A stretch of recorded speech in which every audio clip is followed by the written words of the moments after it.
Mai 1982, nous sommes en Italie où l'histoire de Carol Compton défraye la chronique. Cette jeune Écossaise, alors âgée de 20 ans, est au centre d'une inconcevable polémique qui l'amènera même en prison.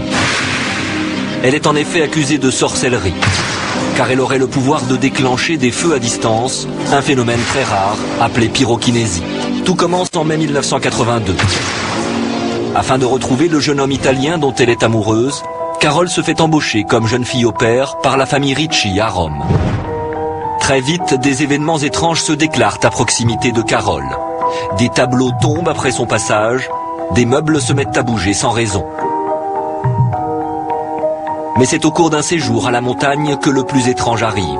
Un feu ravage un étage du chalet qu'elle occupait. Le chef des pompiers déclare alors qu'il n'avait jamais vu un feu aussi violent de toute sa carrière. Mais l'enquête révélera que les causes de l'incendie demeurent indéterminées. Dans le doute, la famille italienne préfère se séparer de Carol. Elle est alors embauchée dans une autre famille, chez les Tonti, qui résident sur l'île d'Elbe. La grand-mère, superstitieuse, se méfie très vite de Carol. Elle la surnomme la sorcière. Dès les premiers jours chez les Tonti, les terribles manifestations reprennent, jusqu'au jour où la poussette où se trouve l'enfant dont elle s'occupe s'enflamme subitement. Immédiatement, la grand-mère porte plainte et Carol est arrêtée par la police, accusée de sorcellerie.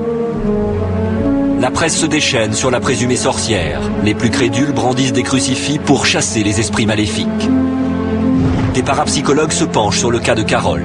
Pour eux, il se pourrait qu'elle soit la victime d'un poltergeist, ce qui expliquerait qu'elle ne déclenche pas ces feux volontairement. Je ne peux pas écarter la possibilité que Carol soit victime de ce genre de phénomène. Il m'est difficile de l'affirmer de façon radicale, mais il y a une petite chance qu'elle déclenche ces phénomènes involontairement. Elle est en général présente lorsque les meubles bougent, que des bruits se font entendre ou que des feux démarrent. Après 16 mois d'attente, le procès a enfin lieu.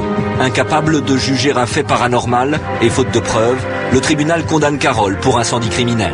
Mais elle sera libérée immédiatement. A-t-elle été victime d'un poltergeist? Était-elle simplement pyromane? Ou bien pouvait-elle réellement déclencher des feux par l'esprit? Nous ne le saurons sans doute jamais. Carol Compton n'a plus fait parler d'elle et elle vit aujourd'hui paisiblement en Grande-Bretagne avec son mari.